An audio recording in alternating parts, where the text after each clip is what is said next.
বিসমিল্লাহির রহমানির রহিম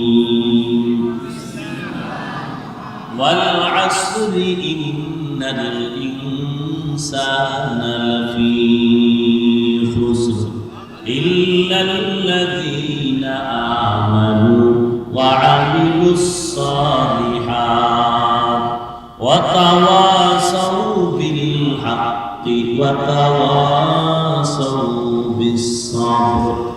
এবার সংক্ষেপ কিছু ব্যাখ্যা। এইরকম আল্লাহ বিভিন্ন জায়গায় শপথ করেছেন।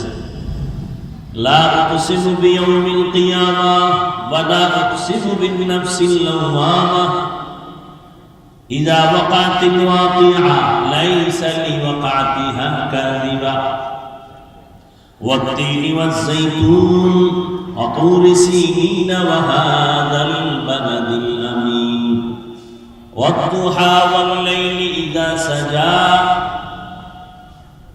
والسماء ذات البروج واليوم الموعود وشاهد ومشهود والشمس وضحاها والقمر إذا تلاها والنهار إذا جلاها والليل إذا يغشاها والسماء وما بناها والأرض وما طحاها ونفس وما سواها فألهمها فجورها وتقواها। আল্লাহ বারবার শপথ করলেন সূর্যের কসম, সূর্যের আলোর কসম, রাতের কসম, রাতের অন্ধকারের কসম, তারকারাজির কসম।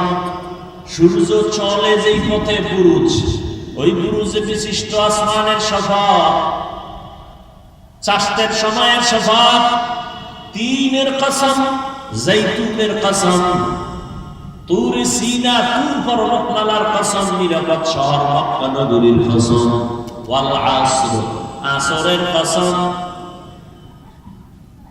আমরা মাঝে মাঝে কসম করি না? আমরা কসম করি সন্দেহ দূর করার জন্য। আমার কথাটা এমন কয় না মানি না, কয় কসম কত মানি। আল্লাহ শপথ করলেন কেন? কোরআনে সন্দেহ আছে দূর করার জন্য। আল্লাহ বলেন লা রাইবা ফীহ। কোরআন এমন একটা কিতাব ১৫০০ বছর হয়ে গেল, আজ পর্যন্ত আল্লাহ চ্যালেঞ্জ দিয়ে দিয়েছেন কোনো ভুল নাই। বহু পণ্ডিতেরা ভুল বের করার জন্য ১৫০০ বছর পর্যন্ত অপচেষ্টা করল, একটা ভুল বের করতে পারে নাই, বরং কালেমাওয়ালা মুসলমান হয়ে গেছে। ই কালামে জিন্দা কুরআনে হাকীম হিকমতে উলা ইয়াজালাসতু কাদীম বাখা কুরআন কালামুল্লাহ বশনু কদিমাস্তি কদিমাস্তি নাইনো। আল্লাহ কালামে কোনো ভুল নাই, সন্দেহের অবকাশ নাই। তো আল্লাহ শপথ কেন করেছেন? এর অনেক জবাবের মোট নির্যাস হলো আল্লাহর কোরআন সত্য, কোনো সন্দেহ নাই। দুনিয়ার মানুষ তোমরা মানলেও সত্য, তোমরা যদি আল্লাহর কোরআন না মানো তখনও আল্লাহর কোরআন সত্য। চ্যালেঞ্জ দেওয়া। আল্লাহর দেওয়া যত কিতাব আছে, তাওরাত, জাবুর, এই মুখস্থ করেন। তাওরাত কি? তাওরাত, এরপর কি? জাবুর, এরপরে ইনজিল, হ্যাঁ, আরো সহিফা ছিল, এগুলো আল্লাহর দেওয়া। আর কিছু কিতাব আছে মানুষের তৈরি করা, গীতা, মহাভারত, রামায়ণ, বেদ, কুরআন, দীঘানিকা, জিন্দাবেস্তা, বাইবেল, তাওরাত, জবুরের দুইটার সমন্বয়ে এডিশন বানাইছে বাইবেল। সবগুলোর মধ্যে মন করা ঢুকাইয়া ভেজাল করেছে। কিন্তু ১৫০০ বছর আজ হয়ে গেল, আরো বেশি হয়ে গেল। আল্লাহর কোরআনের একটা কোনো ভুল, কোনো ভেজাল বের করতেও পারে নাই, ঢুকাইতেও পারে নাই। পারছে কেউ? তো আল্লাহ শপথ করলেন কেন? অনেক জবাবের নির্যাস হলো। আল্লাহর কোরআন সত্য, কোনো সন্দেহ নাই। কসম খাইলেও সত্য, কসমের আগেও সত্য, পরেও সত্য। তবে আল্লাহ শপথ করে মানুষের অন্তরকে আকৃষ্ট করলেন, কসমের কথাটা অন্য কথার তুলনায় একটু গুরুত্ব বেশি। গুরুত্ব এদিকে মনোনিবেশ হয়ে যাও। আর যে জিনিসের উপরে কসম করেছে ওই জিনিসটা বড় দামি। আসমানের কসম করেছেন, আসমান বড় দামি। সূর্যের কসম করেছেন, সূর্য বড় দামি। গোটা দুনিয়াটাকে আলোকিত করে রেখেছে আল্লাহর দেওয়া সূর্যের আলো দিয়া। মানুষ যন্ত্র দিয়া আলোকে কন্ট্রোল করে নিজের মেশিনে ঢুকাইয়া জমিনে মানুষকে আলো দেয়। বিদ্যুৎ দিয়া আবার মাসে মাসে বিল নেয়। আল্লাহ কয়, রে গোলাম, সূর্যের আলো দিয়া বাংলা সৌর বিদ্যুৎ চালাইলি, মাসে মাসে বিল দিছো। আমি মাওলার দেওয়া সূর্যের আলো যে ফিরি ফিরি ভোগ করলি, কয় টাকা বিল দিছো? আমি তোর কাছে বিল চাই নাই। অক্সিজেন দরকার, হসপিটালে দৌড়ায় গেছো, অক্সিজেন নাই, নিঃশ্বাস বন্ধ, পাইপ লাগাইয়া অক্সিজেন দিল, মিটারে কম্পিউটারে মনিটরে বিল উঠে গেল, এত লক্ষ টাকা দাও, 1-2 ঘন্টা অক্সিজেন নিয়েছো। আর আমার মাওলার দেওয়া অক্সিজেন ভোগ করছো, কয় টাকা বিল দিছো? ওয়াসার পানি ব্যবহার করো, সরকারের বিল দাও। বোতলের পানি কিনে খাও, ফিল্টারের 1 গ্লাস পানি নাও, 5 টাকা 2 টাকা পানির দাম দাও। আমার মাওলার দাও পানি যে জীবন বরবাদ করলাম, কত গ্লাস পানি পান করলাম, কি বিল দিছো হিসাব করো। আল্লাহ বলেন, এগুলো ফ্রি করে দিলাম, কোনো বিল চাই না। তোর কাছে এতটুকু চাই, দৈনিক 5 বেলার নামাজ পড়ে আমি মাওলার শুকর আদায় করবি।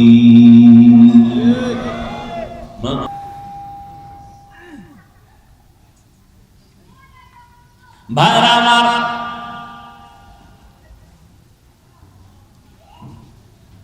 আল্লাহ পাক আসরের শপথ করলেন। তাহলে বোঝা গেল আসর বড় দামি একটা সম্পদ। 3-এর শপথ করলেন, 3 বড় দামি একটা ফল। জৈতুনের কসম করলেন, জৈতুন এমন একটা দামি তেল। অলিভ অয়েল খান না, অনেক দাম। মক্কা নগরীর কসম, মক্কা নগরীর দাম না, অনেক দাম, অনেক দাম। জমিনে যত আল্লাহর ঘর আছে, মসজিদ, এগুলো কার ঘর? বাইতুল্লাহ কার ঘর? আপনাদের এই মসজিদ কার ঘর? কিন্তু এই মসজিদে দিয়ে তাকায় থাকলে একটা সওয়াব হবে না। কিন্তু আল্লাহর ঘর বাইতুল্লাহর দিকে যতক্ষণ তাকায় থাকবেন, অনবরত আমলনামায় নেক লেখা হবে। ইন্না আউওয়ালা বাইতিন উযিআ লিন-নাসি লাল্লাযী বিবাক্কাতা মুবারাকান ওয়া হুদান মুবারাকান ওয়া হুদান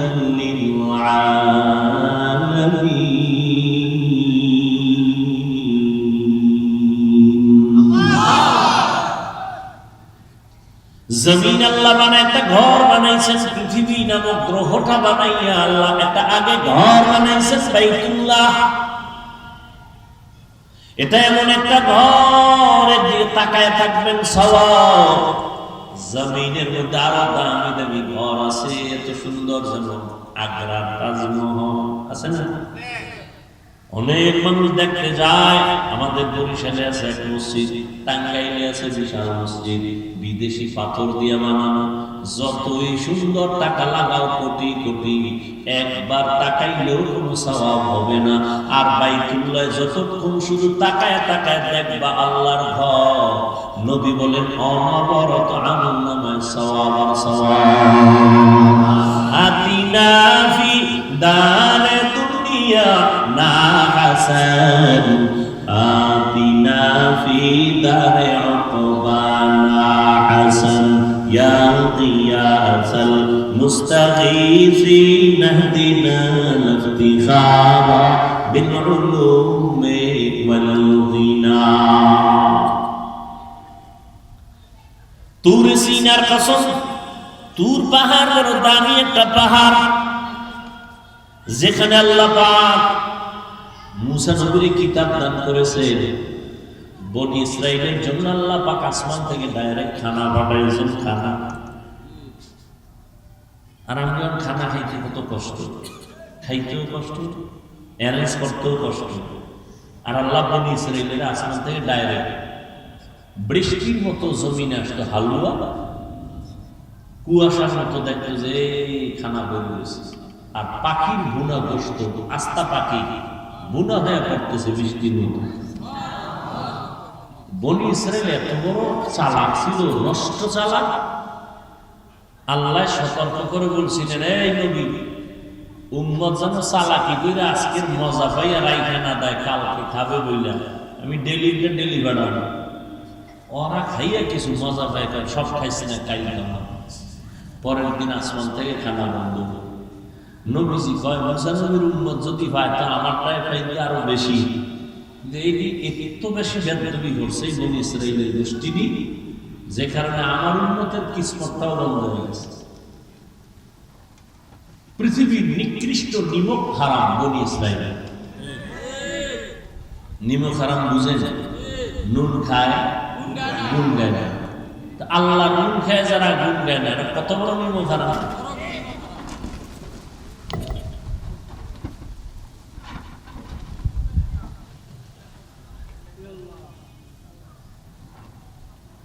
আল্লাহ আসরের শফাত করলেন আমার আল্লাহ। তাহলে আসর বড় দামি। কেমন দামি? আসর এত মূল্যবান দামি একটা সম্পদ, এটারে যারা মূল্যায়ন করবে তারা নিজেরাই মূল্যায়িত হয়ে যাবে। এটারে যারা কাজে লাগাবে তারা নিজেরাই কাজে লেগে যাবে। আসর এমন এক দামি এক সম্পদ। আসর শব্দটার অনেক অর্থ আল্লাহ বলেছেন। আসরের অনেক অর্থের মধ্যে দুইটা অর্থ আমি আপনাদেরকে চেষ্টা করব শোনাবা। আল্লাহ শপথ করে সামনে যে কথাগুলো বলে দিলে আরো গুরুত্ব। আল্লাহ বলেন, ইন্না নিশ্চয় আল ইনসান, পৃথিবীর সব মানুষ একজনও বাদ নাই, লাফি আবার লাভ তাকে নিশ্চিত খুসর, ক্ষতিগ্রস্ত জাহান্নামী। খেয়াল করো, আল্লাহ একদিকে শপথ করলেন, কথা মজবুত হয়ে গেছে। আবার ইনিনা তাকিদ দিলেন, আবার লাফির লাম তাকিদ দিলেন, দিয়া এতগুলো তাকিদের সিল মারলেন। যেই স্টাম্প তো একটা দামি, এর মধ্যে যদি আবার সিল লাগে তা আরো দাম বেড়ে গেল, মজবুত, ঠিক না? তাহলে আল্লাহর কথা তো দামি, কসম খায় সিল লাগাইছেন একদম, আরো তাকিদ দিছেন দুইটা। ইন্না এক তাকিদ, লাম তাকিদ, লাফি, সব তাকিদ দিয়া কয় কি? সব মানুষ জাহান্নামী। সব মানুষ কার কথা? সন্দেহ আছে? আল্লাহ কসম খাইলেন, দুই তাকিদ দিলেন, নিশ্চয়ই অবশ্যই পৃথিবীর সব মানুষ, একজনেই মানুষের আওতার বাইরে না। আমেরিকা, লন্ডন, লেবানন, পৃথিবীর যেখানে যত মানুষ আছে সব মানুষ জাহান্নামী। আল্লাহ কসম খেয়ে বলেন সব জাহান্নামী। তাহলে অশ্বিনে লাভ আছে কোনো? আল্লাহ তো ফাইনাল আনসার দিয়েই দিয়েছেন, কসম খায় বলছেন সব মানুষ জাহান্নামে যাবে। এই বিষয়ে বাড়ি যাবে, বিশাল ফেসলা লাগবে না কি? আল্লাহ বলেন, আমি কথা শেষ করি নাই, কিন্তু নামের ব্রেক লাগায় দিলেন। ইল্লা, সব মানুষগুলো জাহান্নামে যাবে, কিন্তু আছে না নাই? কিন্তু লাগায় দিয়েছেন। আল্লাহ কয় 4 গুণ আলা মানুষ জাহান্নামে যাবে না। কয় গুণ? সব মানুষ জাহান্নামে যাবে, 4 গুণ আলা মানুষ জাহান্নামে যাবে না। আল্লাহ এই জায়গায় কঠোরতা অবলম্বন করছে। আগে কি ওই কই না আমরা আগে দিতা, আল্লাহ এটা কঠোর করছে। সব মানুষ জাহান্নামী জাহান্নামী জাহান্নামী করে, না না, একেবারে ফিরে যাইছে না। 4 গুণওয়ালা মানুষগুলো জান্নাতে যাবে। কয় গুণ? আমার নবী একটু দয়া বেশি না? নবী একটু আগে বিডা লাগাই দিয়েছে, সব উম্মত জান্নাতে যাবে। কুল্লু উম্মতিন ইয়াদখুলুনাল জান্নাহ, সব উম্মত জান্নাতে যাবে। নবীর প্রথম কথা সব জান্নাতি, আল্লাহর প্রথম কথা সব জাহান্নামী, কিন্তু চার গুণওয়ালা জান্নাতি। নবী কয় সব জান্নাতি, সব জান্নাতি, সব জান্নাতি, কিন্তু আমি মুহাম্মদের যারা মানে না তারা জান্নাতি না। নবীরে কারা মানে না বলছি না? নবীকে মানে না কারা? বলে বিদ্রোহী যারা। কারা? আগ্রহী যারা, তারা কিন্তু নবীরে মানে। যদিও সাময়িকভাবে নামাজ পড়তে পারে না, দাঁড়িয়ে রাখতে পারে না, টুপি পড়তে পারে না, কিন্তু দিলে চায় টুপি পড়বে, মাঝে মাঝে করিয়াও ভালো। এই মানুষগুলো এক সময় না এক সময় হেদায়েতের দরজায় ফিরিয়ে আসে। আর বিদ্রোহী যে বদমাশগুলো, ওটা হেদায়েতের দরজা তালাশ করে পায় না। নামাজ না পড়লেও দিল পরিষ্কার, কথায় কথা চায়ের দোকানে আলেমের গালি দেয়, মসজিদে এক টাকাও দান করে না, মাদ্রাসায় দান করে না, বারবার হিসাব চায়। যারা দান করে তারা চায় দোয়া, যারা দান করে না তারা চায় হিসাব। বুঝেনি? আগ্রহীয়া বিদ্রোহী। আল্লাহ হিদায়াত দান করুন। জিন্দেগি মে বন্দগি তু করনা হে, जिंदगी में बंदगी तू करना है, जिंदगी में बंदगी शर्मिंदा है, जिंदगी में बंदगी शर्मिंदा है। दुनिया में हो दुनिया का तो बोगार ना हो, बाजार से गुजर हो खरीदार ना हो, ये दुनिया एक मिसले का फूल है, ये दुनिया एक मिसले का फूल है, जिंदगी में बंदगी तू करना है, जिंदगी में बंदगी तू करना है, जिंदगी पे बंदगी शर्मिंदा है, जिंदगी पे बंदगी शर्मिंदा है, जिंदगी में बंदगी कुन बंदगी, बंदगी पे जिंदगी शर्मिंदगी। আল্লাহ বলেন সব মানুষ জাহান্নামে যাবে, চার গুণওয়ালা মানুষ জান্নাতে যাবে।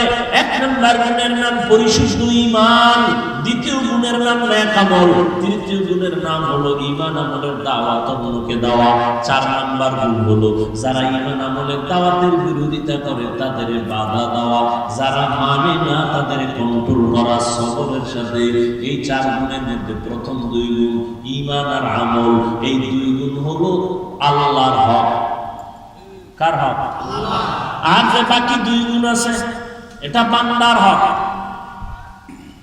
আল্লাহর হকে যদি ত্রুটি হয়, নবী বলেন আল্লাহ চাইলে মাফ করে দিবেন, কিন্তু বান্দার হকে যদি ত্রুটি করো, বান্দা ক্ষমা না দিলে আল্লাহ করবেন না। আল্লাহর হক ঈমান আনো, আমল করো। বান্দার হক হইল ঈমান আমলের দাওয়াত। ছেলেকে দাও, মেয়েকে দাও, ভাইকে দাও, স্ত্রীকে দাও, প্রতিবেশীকে দাও। যারা বিরোধিতা করে তাদের বাধা দাও। তুমি রহমতের নবীর উম্মত। আল্লাহ কোরআনে এই উম্মতের গুণগান গাইছেন। কোরআনে কোন নবীর উম্মতের গুণগান কোরআনে নাই। আখিরি নবীর উম্মত আমাদের গুণগান আল্লাহ কোরআনে করেছেন। কুনতুম খায়রা উম্মাতিন উখরিজাত লিন-নাস তা'মুরুনা বিল মা'রুফ ওয়া তানহাউনা 'আনিল মুনকার। মুহাম্মাদের উম্মত বড় দামি। এদের মধ্যে দুইটা গুণ থাকবে, এরা উম্মতের জন্য কলিজা দিয়া রাস্তায় বের হয়ে যাবে খেদমতের জন্য, দুই কাজের জন্য। এদের একদিকে উম্মতের মসজিদের দাওয়াত দিবে, অন্যদিকে গানের আওয়াজ থেকে এদের ফিরাবে।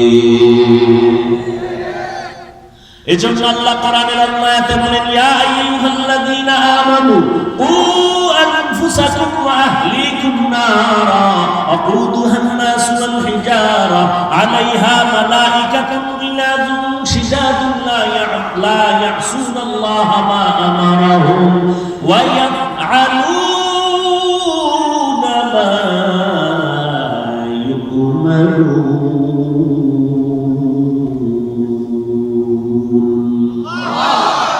ও মুমিনেরা, জাহান্নামের আগুন থেকে নিজেকে বাঁচাও। এই দায়িত্ব শেষ না, তোমার আহালকেও। সাহেবের আহাল ওয়ার্ডের, মুসলিম ওয়ার্ডের মানুষ, চেয়ারম্যান সাহেবের আহাল ইউনিয়নের মানুষ, এমপি সাহেবের আহাল তার আসনের মানুষ, সরকারের আহাল গোটা দেশের মানুষ, আর উলামায়ে কেরামের আহাল হলো গোটা দুনিয়ার মুসলমান উম্মাহ। তাহলে জাহান্নাম থেকে নিজে বাঁচতে হইব, দায়িত্ব আরো আছে না নাই? আহালকেও বাঁচাও। আব্বা জান, আপনিও নামাজ পড়েন, সন্তানেরও নামাজের দাওয়াত দেন। আপনি রোজা রাখেন, সন্তানেরও দাওয়াত দেন। আপনি গান শুনেন না, সন্তানকেও শুনতে দিয়েন না। আপনি গান শুনেন না ঠিক, সন্তানের অ্যান্ড্রয়েড টাচ মোবাইল কিনে দিয়েছেন, ও সারা রাত গানের মধ্যে গানের তার লাগে না, এরপরে গান শুনে শুনে শুনে শুনে রাত কাটায়, ওর চেহারাটা নষ্ট হয়ে গেছে, এখন নেশার ভিতরে পড়ে গেছে। ওরে মদের নেশা, জুয়ার নেশা, ইয়াবার নেশার থেকে বড় চরিত্র বিধ্বংসী নেশা হলো মোবাইলের নেশা। ওগো নবীর উম্মতেরা, হয়ে আজি দিশাহারা, কোরআন হাদিসের চলো যখন যা চায় নবী বিনে কে তরবে পুলসিরাত মিজানে, নবী বিনে কে তরবে পুলসিরাত মিজানে। জাহান্নাম থেকে বাঁচতে হলে আল্লাহ বলেছেন 4 গুণ অর্জন করো, সময়টারে কাজে লাগাও। এজন্য আল্লাহ আসরের শপথ করে বলেছেন, আসরের শপথ, আসরের এক অর্থ হলো সময়, সময়ের শপথ, সময়টারে কাজে লাগাও। এই দুনিয়ায় যারা সময়টারে মূল্যায়ন করেছে তারা দামি হয়ে গেছে, আখিরাতের লাইনে যারা সময়টারে কাজে লাগাইছে তাদের সুনাম, দুনিয়ার লাইনেও যারা সময়টারে মূল্যায়ন করছে তারাও দামি হয়েছে।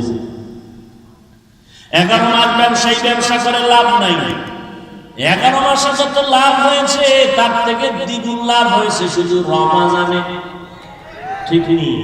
কেন বলে রমজানে সময়টারে বেশি মূল্যায়ন করছে, সারা রাত দোকান খোলা রাখছে, সময় দিয়েছে বেশি।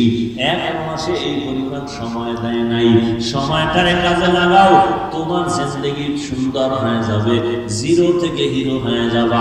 দুনিয়ার লাইনে যত দামি দামি মানুষ দেখো, এরা কিন্তু সময়টারে কাজে লাগাইছে, সময়টারে মূল্যায়ন করার কারণে বড় ইঞ্জিনিয়ার হয়েছে, সময়টা অপচয় নষ্ট করে নাই, সময়টারে কাজে লাগাইয়া লেখাপড়া করছে, এজন্য আজ প্রফেসর হয়েছে।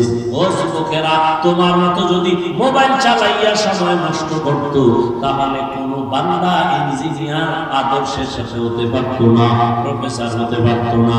যাদের ইংরেজি বই লেখা বইরা তুমি এখন ইংলিশে কথা বলো, ওই বইটা তো আর একজনে লেখছে, খোঁজ নিয়ে দেখো ওই বান্দা সময়টারে কত কাজে লাগাবার কারণে তার দাম বেড়েছে। তার লেখা ইংলিশ বইটা কলেজের প্রত্যেকটা ছাত্র ছাত্রী বুকে লাগায়।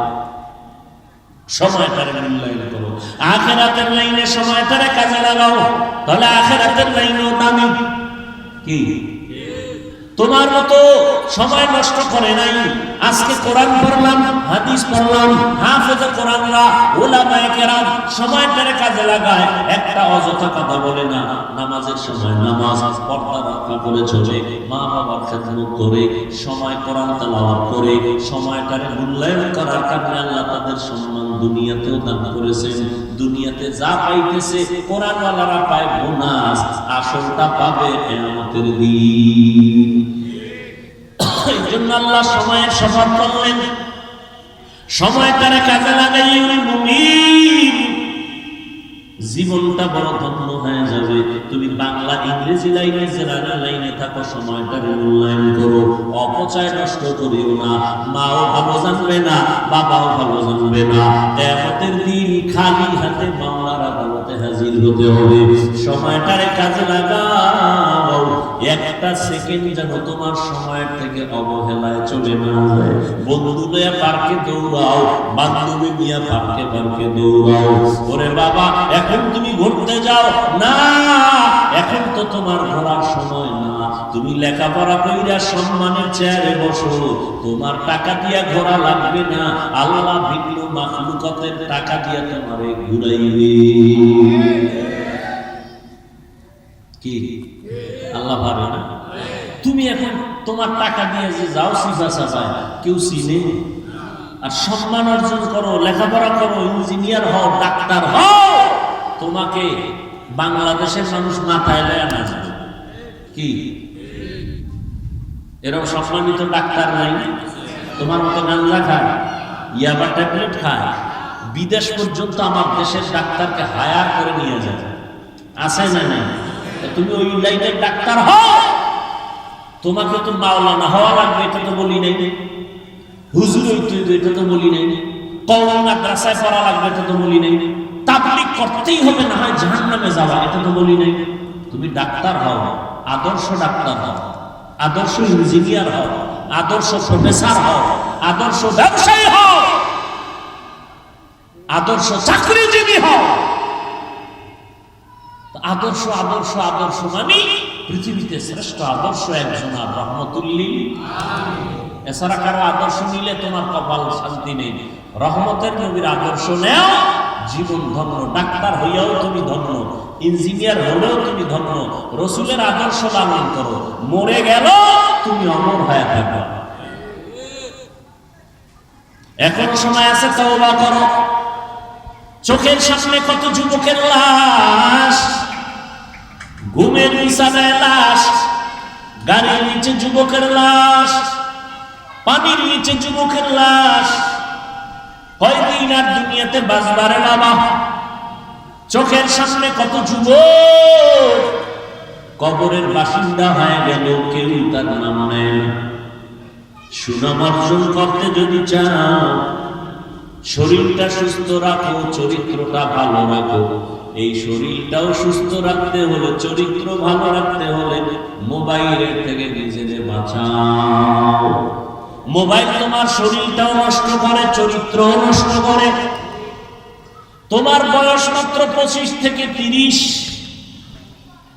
অথচ 40 পর্যন্ত তোমার চেহারার উজ্জ্বলতা নষ্ট হবে না। মাত্র 25 থেকে 30-এর মধ্যে তোমার চেহারা কার্টুন কার্টুন ভাব, ঠিক নেই?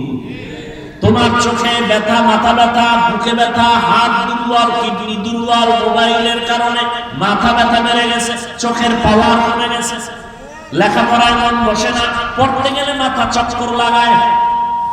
আমার কিছু দেশের যুবকেরা মোবাইল চালাইতে চালাইতে চালাইতে তো এখন ল্যাংটা পাগল হয়ে রাস্তায় ঘুরে। নাই? আয়নার সামনে দাঁড়ায় দেখিস তো তোর চেহারাটা কেমন লাগে? তোমার চেহারা দিয়ে তাকাইলে মায়া লাগে না কেন? যেই পরিমাণ আকাম করো ওটা চেহারায় ভেসে উঠে। যাদের কলমের চক্ষু খোলা, এরা তাকাইলেই বলতে পারবে তুই রাত্রে কি অপরাধ করেছিস। ও যুবক বাবা, এখনো সময় আছে। এই চেহারায় পৃথিবীর কোনো মেডিসিন লাগাইলে কোনোদিন উজ্জ্বলতা বাড়বে না, সুন্দর হবে না।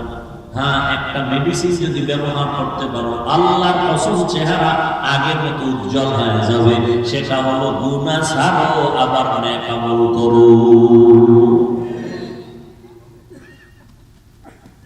তওবার মাধ্যমে গুনাহ ছেড়ে দাও, খাঁটি তওবা করো যে মরিয়া গেলে আর নামাজ ছাড়বো না, বেপরদায় চলবো না।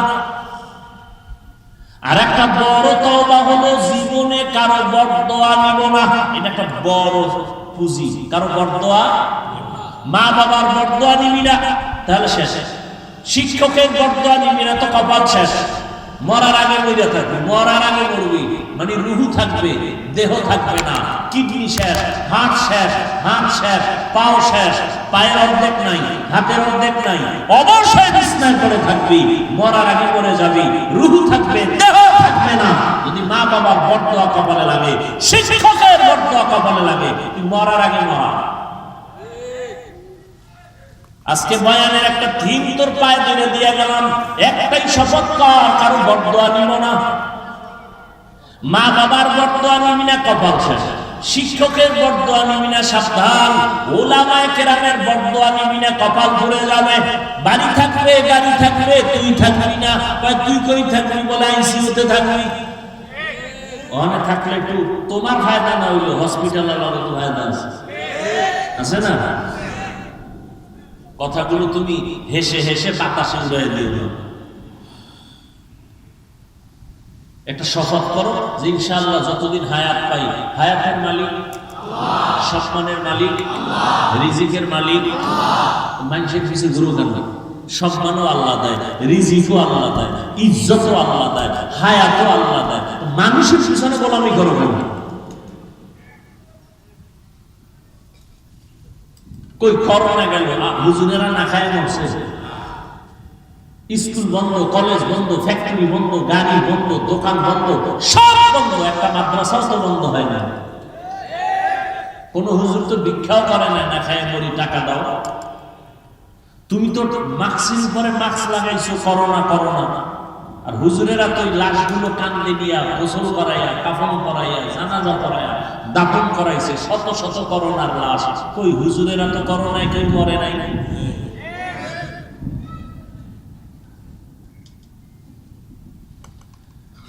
কারো বরদোয়া নিয়ে না, একটা শপথ করে যাও। অন্তরে অন্তরে আল্লাহকে বলো, আল্লাহ আমি আজকে একটা শপথ করে নিলাম, আমি কারো বরদোয়া নেওয়ার মতো কাজ করবো না। যদি নিয়ে থাকি আজকে গিয়া ক্ষমা চাও। ওস্তাদের সাথে বেয়াদবি যদি করে থাকো, ক্ষমা নাও। হুজুর আমার মাফ করে দেন, স্যার আমাকে মাফ করে দেন। একটা অক্ষরও যদি তোমাকে শিখায়, তার সাথে জীবনে বেয়াদবি করবা না। যদি করিয়াও থাকো, তাড়াতাড়ি মাফ চাইয়া নিও। মা বাবারে কষ্ট দিয়া থাকলে ক্ষমা চাইও। আলেম ওলামাদের বিরোধিতা যদি করিয়া থাকো, আমার আল্লাহর আরশে আজিম কেঁপে উঠবে। যদি গোপনে কিছু করিয়াও থাকো, গোপনে ওই আলেমের কাছে যেয়ে ক্ষমা চাইও। কারণ কিছু বান্দাদের বরদোয়া করা লাগে না, অন্তরে কষ্ট আসাটাই বড় বরদোয়া। লিকুল্লি শাইইন যিনাতুন ফিল ওয়ারা ওয়া যিনাতুল মারই তামামিল আদাবি আজ খোদা খাহি মে তৌফিক আদব আদব মাহরুম গামতাজ ফজলে রাও। আল্লাহর কাছে তওবা করে নাও রে যুবক। তোমার মতো যুবক তাকায় দেখো, জীবনে কোনোদিন মাদ্রাসায় পড়ে নাই, স্কুল কলেজে করে, চাকরি করে, ব্যবসা করে, শ্রমিকের কাজ করে, নদীর মধ্যে মাছ ধরে, জমিনে চাষাবাদ করে, গাড়ি চালায়, ড্রাইভার, এক বেলার নামাজও বাদ দেয় না। আছে নাই? তোমার কপালে তো খারাপ কেন? কারো বিশ্বাস লাগছে যে তুমি পড়তে পারো না নামাজ? RAB, army, police, BDR, doctor, professor, engineer 5 বেলার নামাজ পড়ে, তুমি কেন পারো না রে বাবা? এখন সময় আছে, তওবা করে নাও। রাস্তায় গাড়ি চালায়, ড্রাইভারি করে, আযান হয়ে গেছে, গাড়িতে তালা লাগায়, মসজিদে নামাজে ভুল গেল, তুমি কেন পারো না রে বাবা? ও বুড়া বাবাজিরা, আপনার মতো বুড়া মানুষ হাতে লাঠি নিয়ে মসজিদে গিয়ে নামাজ পড়ে, আপনারা কেন পারবেন না? ও পর্দার আড়ালের আম্মা জান বোনেরা, আপনাদের মতো কত মা, কত বোনেরা পর্দা রক্ষা করে চলে, স্বামীর মাল হেফাজত করে, মোবাইলে সময় নষ্ট করে না, নামাজ ছাড়ে না, পর্দার বাহিরে চলে না, নবীর তরিকায় চলে। ও মা আপনারা কেন পারবেন না? ও বোনেরা আপনারা কেন পারবেন না? আল্লাহ তো তওবার দরজা খুলে ডাকতেছে, এখনো সময় আছে, তওবা করে নেন। মরিয়া গেলে যাব। ও আল্লাহ, হায়াতের মালিক তুমি, ইজ্জতের মালিক তুমি, রিজিকের মালিক তুমি। শয়তানের ধোঁকায় পড়ে জীবনে কত নামাজ ছাড়লাম, কত বেপরদায় চললাম, কত গুনাহ করলাম। আজকে থেকে তওবা করে নিলাম, মরিয়া গেলে যাব, আর নামাজ ছাড়বো না, আর দাড়ি কাটবো না, মা বাবার সাথে বেয়াদবি করবো না, মুরব্বী ওলামায়ে কেরাম শিক্ষক যারা তাদের সাথে কোনোদিন বেয়াদবি করবো না, আর কোনোদিন নবীর তরিকার বাইরে চলবো না। ওলামায়ে কেরামের পরামর্শ নিয়া, মা বাবার দোয়া নিয়ে সামনে চলবো। তওবা করার মতো যদি কারো অন্তর তৈরি হয়, দুটো হাত আমার আল্লাহকে দেখাইয়া দাও। আয় আল্লাহ, হাতগুলো কবুল করে নেন, তওবা কবুল করে নেন। তওবার উপরে মজবুত হইয়া চলার মতো তৌফিক আমাদের দান করেন। আমিন।